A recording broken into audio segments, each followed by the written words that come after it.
O trabalho das unidades ali demonstrativa, né? Agora já tá começando a dar resultado, né? Porque até então nós estava semeando, comprando semente, comprando adubo, né? Para plantar e não era o que chegava. Agora já está vendo o resultado com essa unidade que é orgânica, né? Na nossa dia ali de pastagem orgânica, né? A gente está com um trabalho de melhoramento, né? Porque só foi colocado muda, e da agora para frente vamos adubar ela com adubo orgânico, porque ela é orgânica. E vamos pôr semente, né? Dar uma melhorada na questão de variedade de pasto, né? Vamos pôr trevo, vamos... Na verdade fazer uma saladona inteira de cada piquete, né? Já tem 24 piquetes prontos, né? Já dá para ir pastoreando o gado, mas não é o suficiente, né? A assistência técnica do pessoal da Coptrask é excelente, né? Porque faz mais de 15 anos que nós moramos aqui.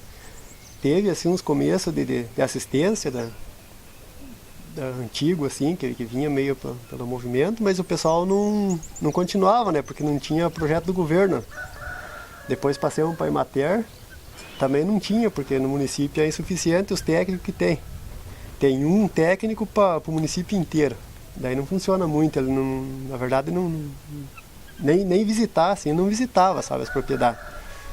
Agora com esse pessoal novo que veio, é excelente, porque eles vêm na casa, conversam, vão ver o que está acontecendo, vão a campo, né? Como dizer, uma prosa olho no olho e dentro por dentro, né? Que eles têm que provar que estão trabalhando. E para nós isso é bom, né? Porque eles vêm e vão direto no serviço. Eu tô adorando, né? Porque veja, a menina, né, foi lá para Castro fazer esse curso, ela chegou toda empolgada de lá, né? Chegou aí fazendo ficha para as novilhas, né?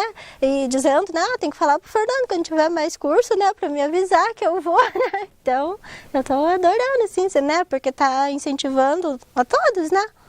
Porque até então ela ia lá ajudar a tirar leite, fazer as coisas, né? Mas ela morrendo de preguiça, né? Porque não conhecia, não sabia como que era.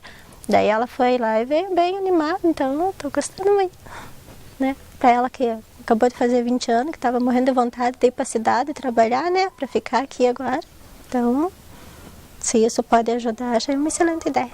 Eu acho que o que precisa, o que a gente quer é melhorar essas unidades, né? Pra deixar de ter que estar pagando hora máquina para silagem, para essas coisas que só leva dinheiro da gente, né? Porque não dá lucro, na verdade. A gente quer melhorar isso, como o Denilson falou, diminuir o nosso plantel, né? Porque a quantidade de potreiro que nós temos ali, desses piquetes, não é o suficiente para manter, né? Nós, na verdade, já vendíamos um pouco, queremos diminuir um pouco mais para a gente conseguir se manter só com eles, né?